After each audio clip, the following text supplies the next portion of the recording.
За миний хувьд бас сонгогчтой холбоотой ярих гэдэг юм л да.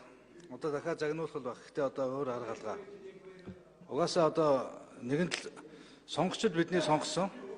Тэгээ сонгогчтой төлөөлөө сууж байгаа хувьд одоо ярихаас өөр аргагүй болоод байгаа юм л да. Тэгээ өчигдөр яг төсвийн төсөөлөл дээр үнэхээр цаашдаа өнөөдөр ард иргэдийн дунд хамгийн их одоо хүсэл шаардлага болоод байгаа ер нь боловсрол сургууль цэцэрлэгийн хангамжийн асуудал дээр зүгээр нэг төсвийн тодорхойлолтыг тоо гэж үзэхгүй байна л да. Дотор нь тэр бодлого байгаа юу гэдэг асуудлыг тавьсан. Тэгээд тэнийг бол хариулаагүй.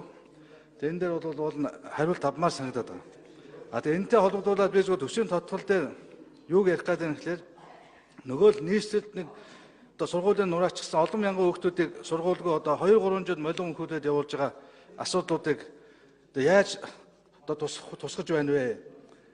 Төсвийн тодорхойлолтод тусч байгаа юм уу эсвэл эргэжлийн төсвөд тусч байгаа юм уу? Энд бол бид маш тодорхой тохиолдолцоо хийсэн шүү дээ. Их хурлын дарга дээр хийсэн шүү дээ. Тэгээ одоо би тэрийгэд нэхэд байгаа. Би илүү юм нэхээгүй. Угаасаа сонгуулийн хуулийг боловсруулж байхдаа би бол энэ хоёр янзын гишүүн байдгийг эсэргүүцчихсэн шүү дээ. Тэгээ зарим нь тойрогтой сонгогчтой, зарим нь одоо бид сонгогчгүй одоо улс орны л одоо том юм ярьдаг усууд гэдэг ингээд. Тэгээ сонгогчийнхаа асуудлыг ярихлаар та нар сонгогчтой таалагдлаа гэж загнадаг, чичилдэг. Ийм байж болохгүй л дээ. Гişүүд бүгдээрээ адилхан тойрогтой, бүгдээрээ адилхан сонгогчтой байх хэрэгтэй. Үнэхээр сонгуулийн хуулиар тэгж янзлаасаа гэж хүсэж байна. Гэхдээ одоо бид үнэхээр одоо энэ төс сууж байгаа сонгогчдыг төлөөлж байгаа 48 гишүүн байгаа энэ асуудлуудаа ярихаас өөр арга байхгүй. Одоо бид нар бол тойроггүй юм байж. Бид тойрогтой яваад очин тэнд хүмүүс чинь үнэхээр цөхрөнгөө барж штэ. Хүүхдүүд нь 3-4 жил гудамжинд. Гэхдээ та нар надтай хамт очил доо. Очоод тэр хүүхдүүдтэй уулзал та. Ингээ яриад бид нар чинь тохирсон шүү дээ. Тэгээд хаана байгаа юм бэ? Засгийн газар одоо маш тодорхой хариу хүсэж байгаа шүү дээ. Би бол үхэх болгондоо энэ асуудыг болцоотой хэлж байгаа асуудал бодвол хөндөх болно. Ягаад гэвэл тэр хүүхдүүд тэнд тохирсон хэвээрээ тэр хүүхдүүд өнөөдөр асууданд босоод хэвээрээ байгаад байгаа байхгүй юу? Яаж намаа загнасан чи сонгогчд таалагдлаа гэж элдвэр хэлсэн хэлүүлэн би хэлнэ их хурлын дарга. Хэлгээс арга байхгүй. Энэ тань дээр ярьсан асуудал шүү дээ. Би үнэхээр яриа тохирсон юм аа нэхэд байгаа байхгүй. Төсвийн тодорхойлолтоор суулган шийсэн үү хэлсэн. 16 оны төсвөөр энэ хэдэн сургуулийн асуудыг тавина уу гэж ярьсан уу ярьсан.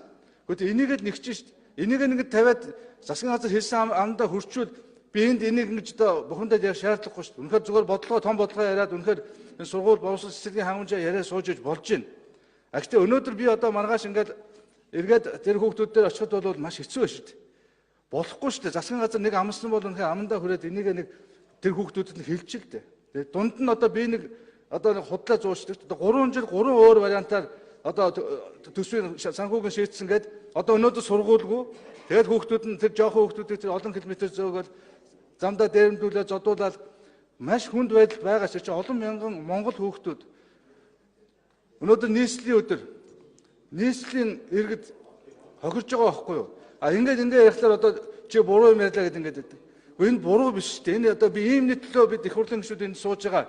Ийм нэтлөө бид өнөөдөр ард түмнээс санал аваад өнөөдөр энэ төрийн эрх бариа сууж байгаа гэж ойлгож байгаа шүү дээ.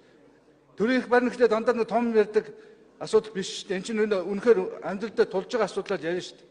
Гэхдээ жагсаалтаа сонгосон гишүүд гэсэн та нар бидний авсан тэр сандуудыг нэгтгэхэд л энэ орж ирээ сууж байгаа шүү дээ. Бидний бүх сонгогчид та нарын сонгогчид л байхгүй юу? Тэгээ та нар ч гэсэн сонгогчдоо таалагдах юм ярих ёстой шүү дээ. Сонгогчдоо төлөө юм ярих ёстой шүү дээ. Энэ юмыг бол бүгдээрээ та нар энийг авч ирсээд ярих ёстой шүү дээ. Энэ дээр бол үнэхээр маш тодорхой одоо төсөв ярьж байгаа үед энэ хүмүүст хариу өгөхгүй дахиад яах вэ? Ирэх жил дахиад тэгээ сонгуультай тэгээ